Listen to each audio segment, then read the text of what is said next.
Why do I need you? Let's welcome Jed Carlson from AdWorks to explain.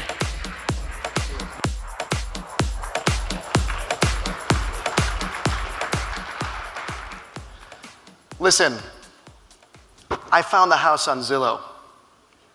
We did the school research. We secured the mortgage ourselves. We even figured out the comps. We did it all from our phone. So no disrespect, but why do I need you again? And why on earth would I pay you 3%? This was a conversation a real estate agent recently relayed to me that they'd had with a prospective client. And although I'd heard this before, this time it really hit home that this is the fundamental challenge facing the real estate industry. Redefining the why. Why do we exist? Why are we needed? And every agent in this room has either had one of these conversations or at least felt it in the body language of a prospective client. Am I right? Technology, data, what do I need you for? And that conversation reminded me of another one. But in this case, it was a gathering of industry executives, and they had come together to talk about the looming threat of a disruptive technology. And the fear in that room was palpable. We've lost control of the content. There's got to be a way to lock it down. Who are these guys? We should sue them into oblivion. Maybe the government can help. What about more laws or regulations to protect us? This could destroy our business model, and the genie's not going back in the bottle. If that sounds familiar to you, it should, except that the industry I'm talking about, is the music industry. And the disruptive technology was Napster. This conversation happened 15 years ago. I was there. So imagine my sense of deja vu when I got into the real estate industry a couple years back and heard things like, we're losing control of the data. Should we sue them or join them? If estimates are free, how will we survive? So on and so forth. So the question is, will the real estate industry go the way that the music industry went? I don't think so, but a lot of it depends on you. And before I get into that, let me unpack real briefly why the music industry actually failed. So a lot of people think that it was because of music piracy, the actual stealing, the theft, that caused the demise of the music industry. But it seems pretty clear in looking back at the data now that that's not exactly the case. It wasn't piracy that had a direct impact on the demise of the music industry. In other words, if you add back in all of the lost sales that came from piracy, it doesn't tell the whole story. But it's what piracy trained us as consumers to do that changed everything. You see, sites like Napster, they allowed us to expect that on the internet, we could acquire music as singles, not as albums. Singles, not albums. And as soon as the consumers were trained that way, the genie really was out of the bottle. 2 years after Napster peaked in 2003, a little store called iTunes was born. And now I could go to iTunes and for 99 cents, I could get my favorite single, the one song off the album I actually wanted, and not be forced to pay $15 for the other 10 songs I didn't. Right? And iTunes was legal.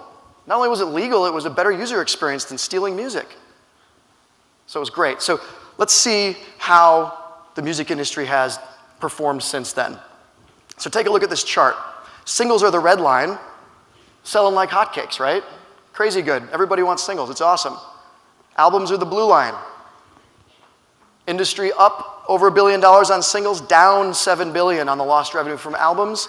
Overnight, the industry was decimated. So will this happen to the real estate industry? Will technology fundamentally disrupt the business model that's been with us for as long as we can remember? So I was reading an article from an industry expert who was asked, if you could boil down the essence of what a service provider provides to the client, what would it be? And this guy thought about it and he wrote a little article. And he said, I think it's 3 things. The first one is they help reduce the risk. They reduce the risk of the transaction. The second one is they help carry the load, grunt work, leg work, all that stuff. And the third one is they comfort the client along the way. Does that sound like the essence of that relationship? It did to me too, except that this guy was an expert in mountain climbing. And he was talking about the Sherpa as the service professional, the Sherpa mountain guy. Now, for those of you who don't know what a Sherpa, what they are, they're a culture of about 50,000 people that live in eastern Nepal. And they're famous for their hard work ethic and being acclimated to high altitude. And a lot of them make their living taking climbers up Mount Everest and K2, the most dangerous mountains in the world. So the Sherpa, I think, make a great analogy to the real estate agent in a lot of ways, because they share an eerily similar set of core value propositions, right? Reduce risk, carry the load, comfort the client. So maybe we should take a look at what's happened to the Sherpa in the age of technology. Maybe they would be a good analog, right? After all, Mr. Sherpa, I have Gore-Tex. I have a sat phone. I have NORAD. I have Google Earth. I have my own oxygen tank. I even have a drone. So what do I need you for? Well, has demand for Sherpas gone down since the advent of technology? Absolutely not. It has not, because what they're selling are those three core values that add up to confidence. The music industry was selling content, easily disruptible. The Sherpa sells confidence. You sell confidence, not easily disruptible.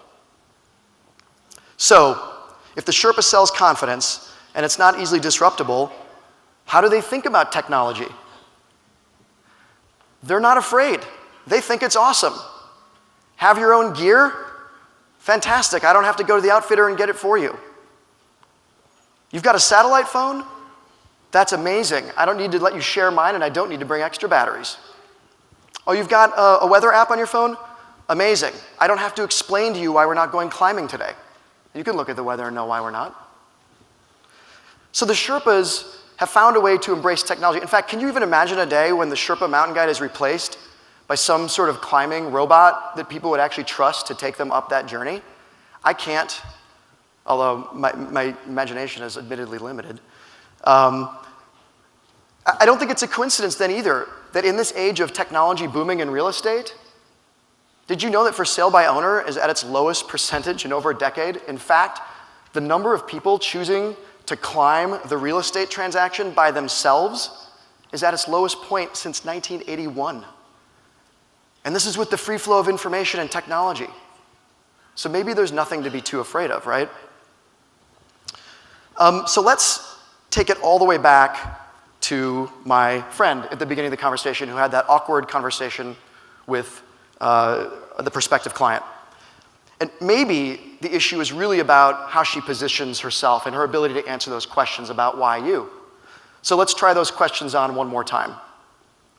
We found the house on Zillow. Awesome. We don't have to waste any time driving around. We can focus on getting you the house you want. Well, we secured the mortgage. Wonderful. This is going to put us in an incredible negotiating position right out of the gate. Well, but we figured out the comps. Be careful here. You should work with me on that. Comps can be tricky, and it takes experience to really know what to do with them. Sharing the core value of what you do. So remind me again, why do I need you? Listen, I am going to take you through the most difficult and treacherous and biggest transaction of your life. I cannot guarantee it will be painless or easy, but it is my job to protect you during the process and make you as comfortable as I can. My experience will prevent errors.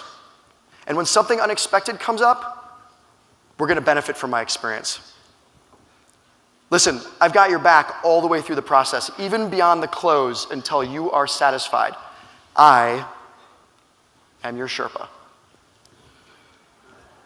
So, just to quickly review the points.